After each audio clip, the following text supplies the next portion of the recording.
Hello, everybody. Welcome to the Full Court Press. I am your host, Drew Duncan. Do not forget that Facebook, Twitter, and Instagram is all at Drew Duncan 83. Additionally, you can find me on YouTube. Simply look for Drew Duncan. And, of course, the Full Court Press is on Facebook, Twitter, and Instagram as well. And don't forget that you can listen to us wherever you listen to podcasts. Spreaker, iHeart, Google Podcasts, iHeart, etc. Huge victory today by the Dallas Cowboys, and it took a complete team effort. I mean, look, you can look to Dak Prescott throwing the football, and I would concede to that. You can look to the Dallas Cowboys defense making some plays. Obviously, the fumble when the New York Giants were driving. Then there was another instance when the New York Giants were driving and they held them to a field goal. Then there was another instance where Dallas, stepped up and really kind of created mistakes by the Giants, right? So, and really outside of Saquon Barkley hitting that initial, 59-yard play, they did very good against the run as well, put a lot of pressure on Eli, really good coverage in the backfield. You can allude to a lot of different things. What I would allude to as the indefinite reasons why they won this football game was, number one, the rotation from that football team. Look, the new offensive coordinator, Kellen Moore, really showed a lot. Number one, you look at Dallas and you see in the first half a lot of long scoring drives. We're talking 13 plays, 12 plays, 11 plays, chewing up the clock. I mean, one drive to end the first half, they literally took almost 7 minutes off of the clock. I think it was 6:48 to be exact. They scored with about 1:14 left to go in the first half. And when you're holding onto the football that long and you're controlling the clock and you're dictating the pace of the football game and you're wearing down the defense, that is part of what allowed those big plays that we saw, especially early on in the second half from the Dallas Cowboys, to win the football game. It took pressure off of the receivers. It took pressure off of Dak Prescott. And speaking of taking pressure off of Dak Prescott, how about Zeke Elliott? Look, obviously, running the football was nowhere near what we're accustomed to seeing with Zeke Elliott, right? You can blame his time in Cabo, whatever you want to do. But a lot of people have called Zeke Elliott selfish through this process, from hearing reports about Dak Prescott FaceTiming him and, things that you hear from guys around the team about them, laughing and Zeke kind of being that energy in the building.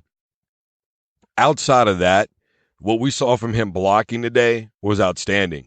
It was that quick hit play where they hit that deep bomb down the middle of the field in the third quarter. His block that allowed Dak Prescott that extra time. Matter of fact, it was his blocking throughout the football game. Zeke was literally diving in front of defenders to try and make blocks for Dak Prescott. Now, that is as unselfish football as you can play. A lot of people are going to look at that and go, well, it's still not $90 million worth. Maybe, maybe not. But I'm going to tell you right now, to an NFL head football coach, that's priceless. And they will tell you that a running back who is willing to split time with another running back, never demand the football, and understand that a lot of what they're going to do today is basically based off of him being a decoy to that defense, and they're going to run off a play action. I'm telling you right now, that is invaluable to a head football coach. Having the threat of Zeke there was enough in several different occasions to give Dak Prescott that extra bit of time off of play action, and then, of course, in the pass blocking game as well. And that's where Zeke really excelled to me, watching that football game between the Dallas Cowboys and the New York Football Giants. Look, conversely, I know that a lot of people are going to be quick to blame Eli Manning. It's become very popular.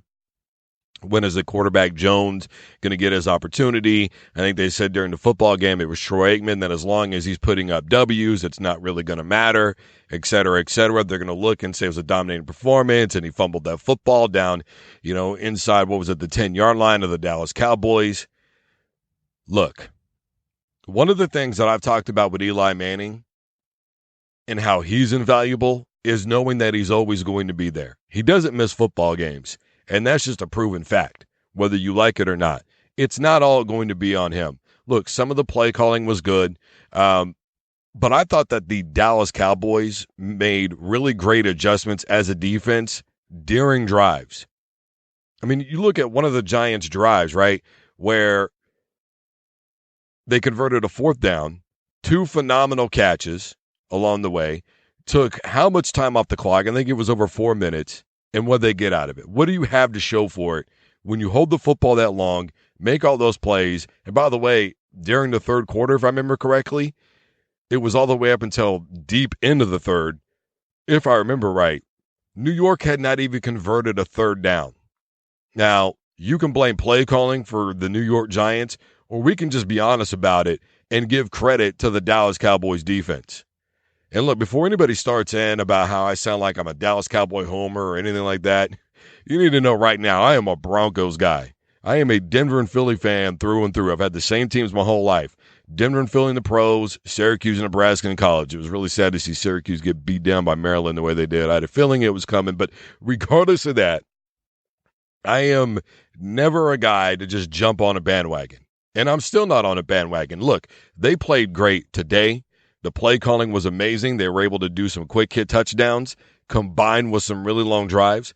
They showed a lot of balance, the different receivers that caught passes, the rotation off of that. I think 6 or 7 different guys, if I remember correctly, at one point had caught passes from Dak Prescott. You had guys, receivers that were blocking downfield. It was a complete team effort to win this football game. And they needed to really bad, obviously, because the Philadelphia Eagles were able to make a comeback against Washington. Divisional games right off the top for all 4 teams in the NFC East. It was crucial for Dallas or New York in terms of the division alone to win the football game. Dallas was the team who ultimately stepped up behind, again, a total team effort to win that football game. Guys, I am Drew Duncan, host of the Full Court Press. Facebook, Twitter, and Instagram is all at Drew Duncan83.